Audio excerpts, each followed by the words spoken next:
Dele una ofrenda de alabanza a Dios en esta tarde. Amén.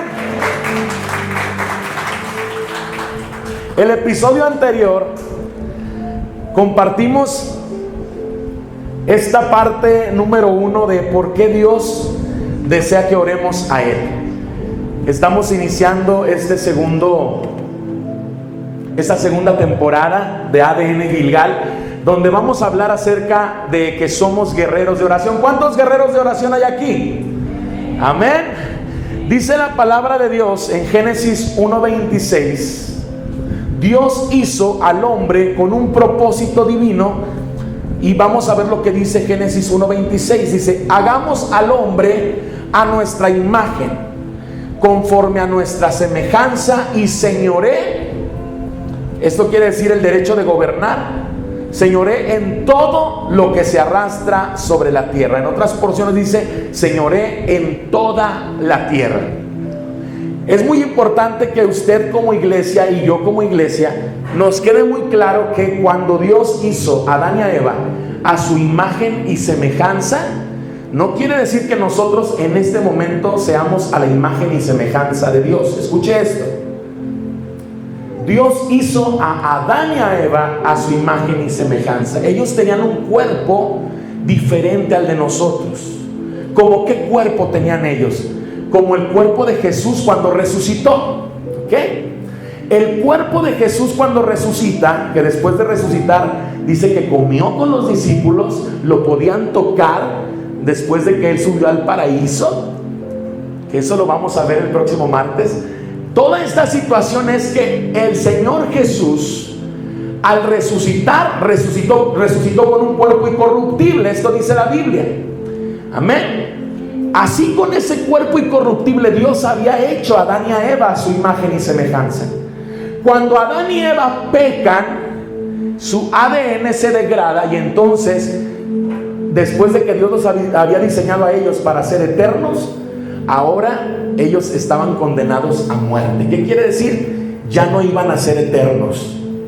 Ya en su cuerpo ellos podían morir.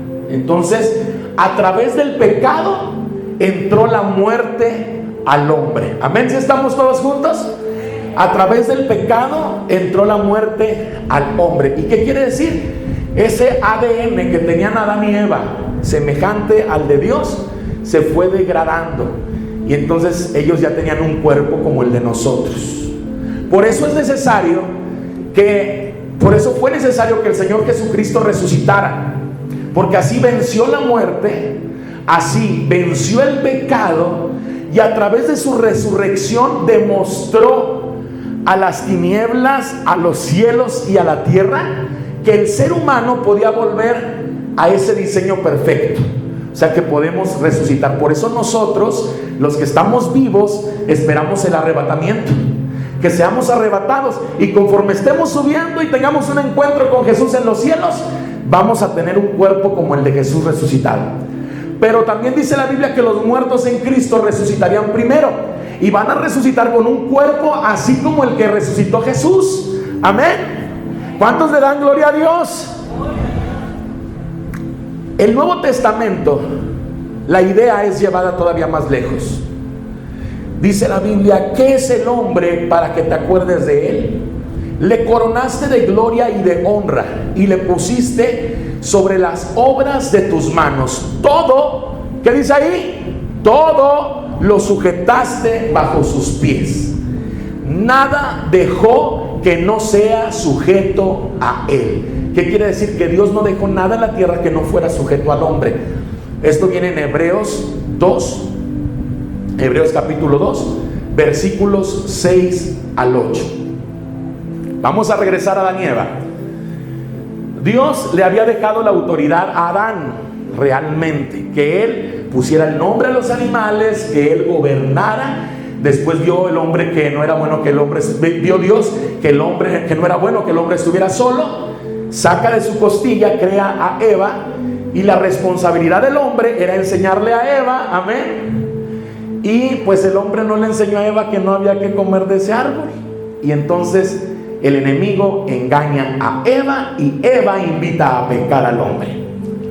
Y otra vez entra el pecado, entra la muerte. Pero cuando Jesucristo resucita,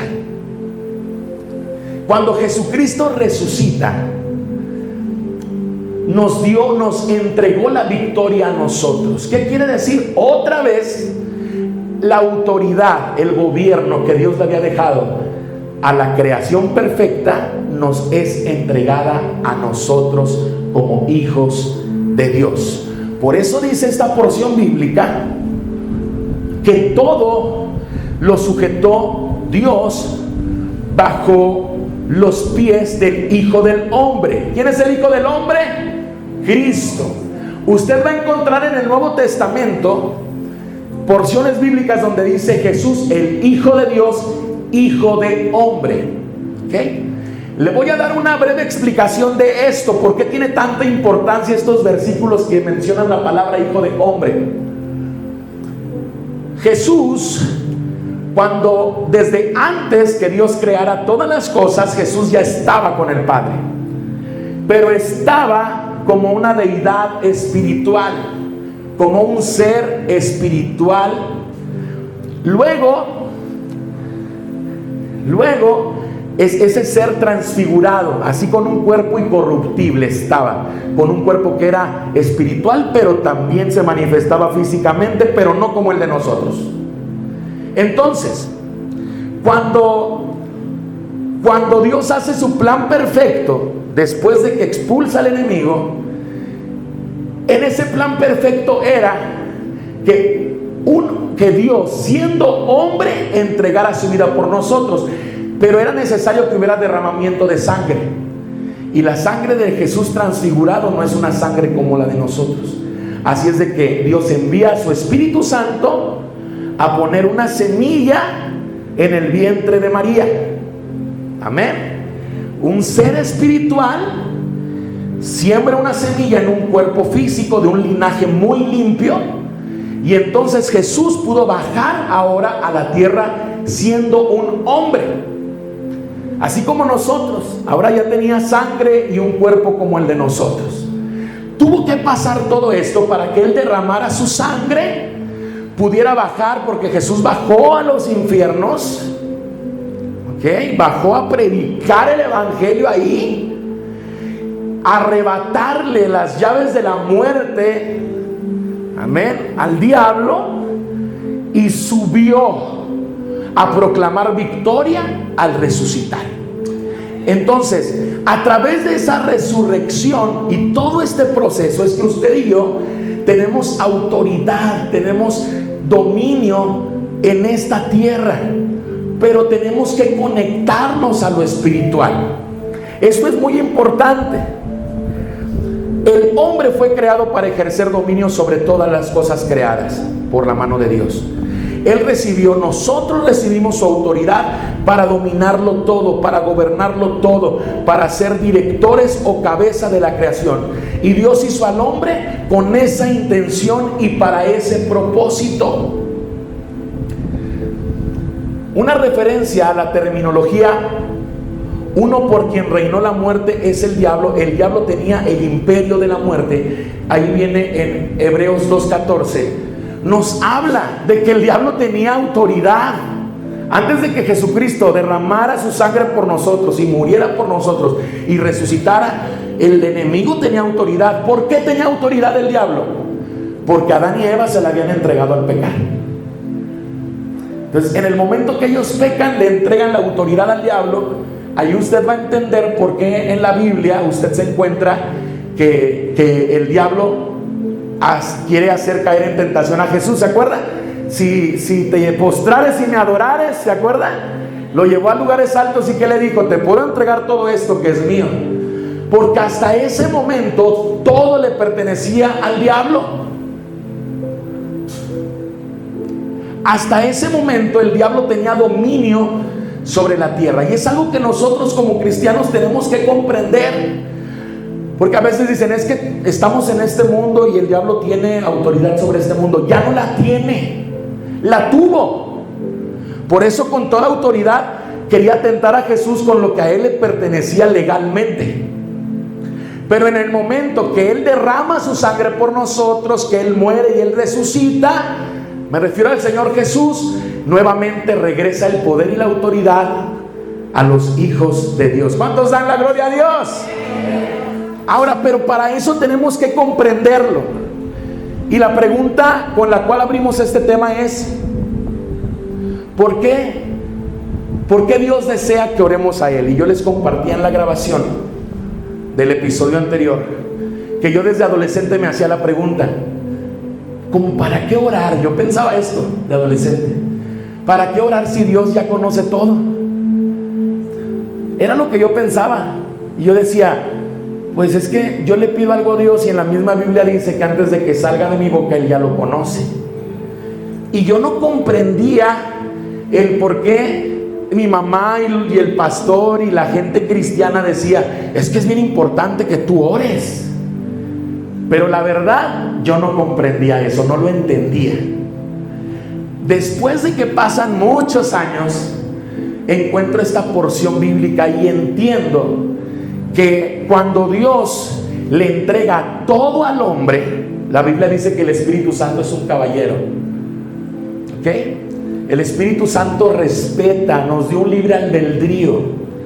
Entonces les ponía un ejemplo ayer y les decía, imagínense que usted tiene un vecino que es un pintor excelente, y aunque sea el mejor pintor, que tenga los mejores equipos para pintar, ese vecino no puede ir a su casa a pintar y meterse a pintar como él quiere, ¿verdad que no? Porque de él no es la casa, ¿ok?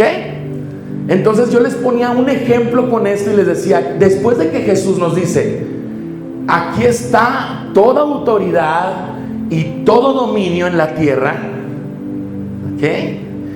Pero también antes de ascender nos enseña el Padre Nuestro y nos dice que nosotros debemos de orar o acercarnos al Padre pidiendo que Él haga su voluntad. ¿Amén o no amén? ¿Ok? ¿Por qué es importante que oremos? Es importante que nosotros le digamos a Jesús que nosotros lo invitamos a que Él haga su voluntad en nosotros. Ahora las madres de familia van a entender por qué a veces pueden pasar muchos años y años orando por sus hijos y pareciera que no pasa nada. Porque lo que tenemos que hacer es a nuestros hijos enseñarles a que le pidan a Dios que Él haga su voluntad en su vida. Eso debiera ser una necesidad en las familias, lo primordial. Por eso dice que instruyan al niño en su camino. ¿Qué es parte de ese camino? Enseñarle a nuestros hijos, hijo, el Señor te entregó todo, pero tú tienes que invitarlo a que Él haga su voluntad en tu vida. Entonces, para orar, este tema es primordial, porque ahora nosotros sabemos por qué es necesario que nosotros oremos. Porque cuando el Señor nos entrega todo a nosotros, ahora nosotros tenemos que invitarlo a Él a entrar a hacer su voluntad. Ahora la Biblia nos enseña otro principio bíblico. Hay personas que nunca lo invitan, pero el Señor Jesús, dice la Biblia, que Él viene y toca la puerta, llama, ¿ok? Aunque nuestros padres no nos hayan enseñado a pedirle a Dios que haga su voluntad, el mismo Dios, a través del Señor Jesucristo, viene y toca a la puerta de nuestra vida. Y cuando está ahí tocando y le abrimos nuestro corazón, tenemos que decirle, entra ya tu voluntad en mi vida. La semana pasada hablábamos de orar a Dios primero en nuestra intimidad.